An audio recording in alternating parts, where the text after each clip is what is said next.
भगवान श्री राम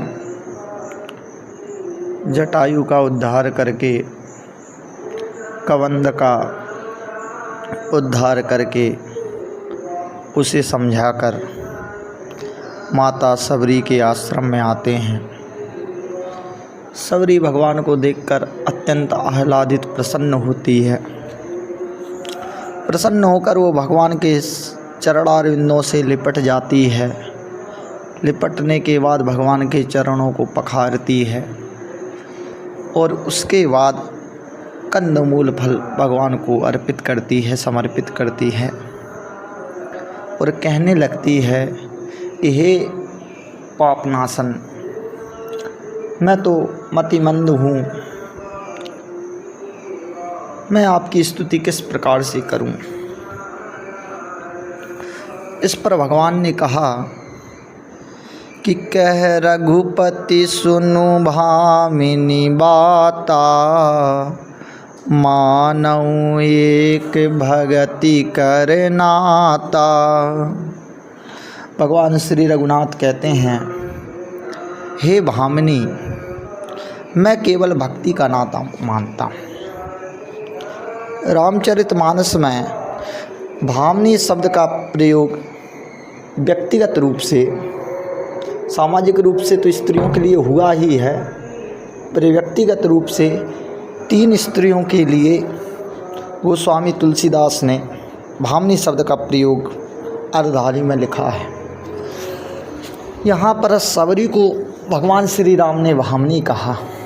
इसके पूर्व श्री दशरथ जी महाराज ने जब कोप भवन में माता कैकेयी गई थी, उस समय माता कैकेयी को संबोधित करते हुए भामिनी शब्द का प्रयोग दशरथ जी ने किया था। अर्धाली गोस्वामी ने लिखी है, भामिनी भयऊ तोर मन भावा, घर घर नगर आनंद बधावा। कि घर घर नगर में आनंद हो रहा है, तेरे मन का जो है राम का राज्याभिषेक हो रहा है, जिस पर उसे बड़ा कष्ट हुआ। वहाँ पर भामिनी शब्द का प्रयोग कैकेयी के लिए सर्वप्रथम किया गया। द्वितीय स्थान पर माता जानकी के लिए किया गया है। भगवान राम बन जाने लगते हैं, माता दुखी होती हैं जानकी जी, उन्हें समझाते हुए भगवान ने भामिनी शब्द का प्रयोग किया। अर्धाली इस प्रकार है, आयसु मोरी सासु सेवकाई, सब विधि भामिनी भवन भलाई। भगवान श्री राम कहते हैं कि यह मेरी आज्ञा है, तुम यहाँ रहकर सासू माँ की सेवा करना। सब विधि भामिनी भवन भलाई, सब प्रकार से तुम भवन में रहो, इसमें ही हे भामिनी भलाई है। रामचरितमानस में 3 स्त्रियों के लिए भामिनी शब्द का प्रयोग हुआ। सर्वप्रथम कैकेयी के लिए, उसके बाद माता जानकी जी के लिए श्री राम जी ने प्रयोग किया और तृतीय जो है माता सबरी के लिए भी भामिनी शब्द का प्रयोग किया है। भामिनी शब्द सुंदरी शब्द के लिए होता है। भामिनी अर्थात मन को भाने वाली, भामिनी। सुंदरी के लिए भामिनी शब्द का प्रयोग करते हैं। यह समानार्थक शब्द है, पर्यायवाची माना जाता है। तो भामिनी शब्द का प्रयोग भगवान ने सबरी के लिए किया। भामिनी अर्थात मन को जो भा गई भगवान के, वो है सबरी। सुंदर रूप रखकर शूर्पणखा भी भगवान के पास आई थी, पर भगवान बात कर रहे थे शूर्पणखा से, तो माता जानकी का मुख देखकर बात कर रहे थे, उसे देखा भी नहीं।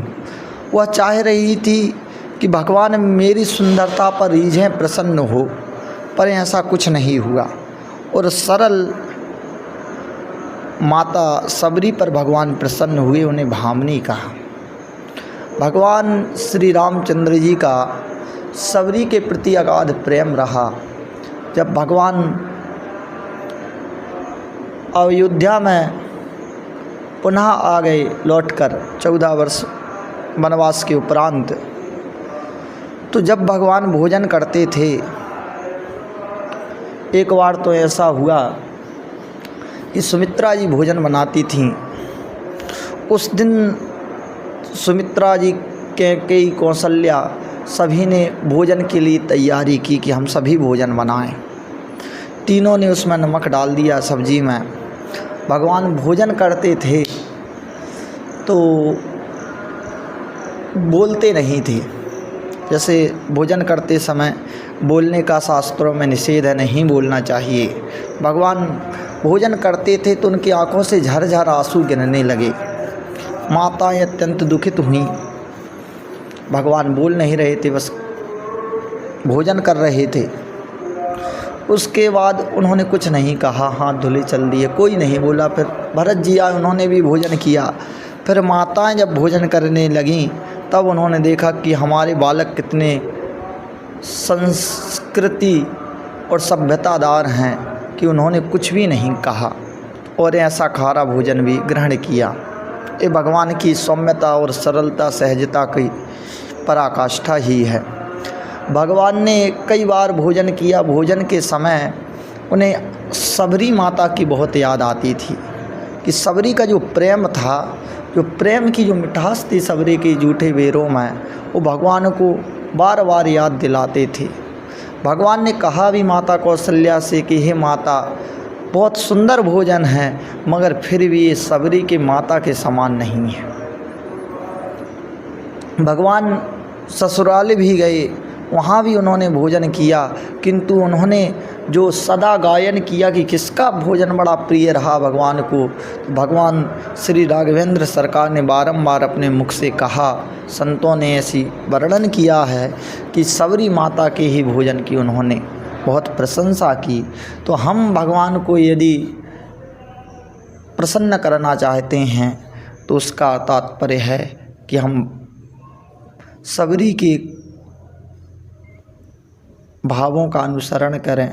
सबरी की भक्ति की जो नवधा भक्ति का वर्णन भगवान ने किया है उनका अनुकरण करें और अपने जीवन में सबरी जैसी सहजता, सरलता जीवन में जो है लाने का प्रयत्न करें। इसी में कल्याण है, क्योंकि भगवान ने जिसे सुंदरी कहा उसकी मन की सुंदरता के लिए भामिनी शब्द का प्रयोग किया, अन्य किसी की भाव नहीं है। न जो शब्द सुनने के लिए लालायित रहती रही शूर्पणखा, उस शूर्पणखा से भगवान ने वह शब्द नहीं कहा।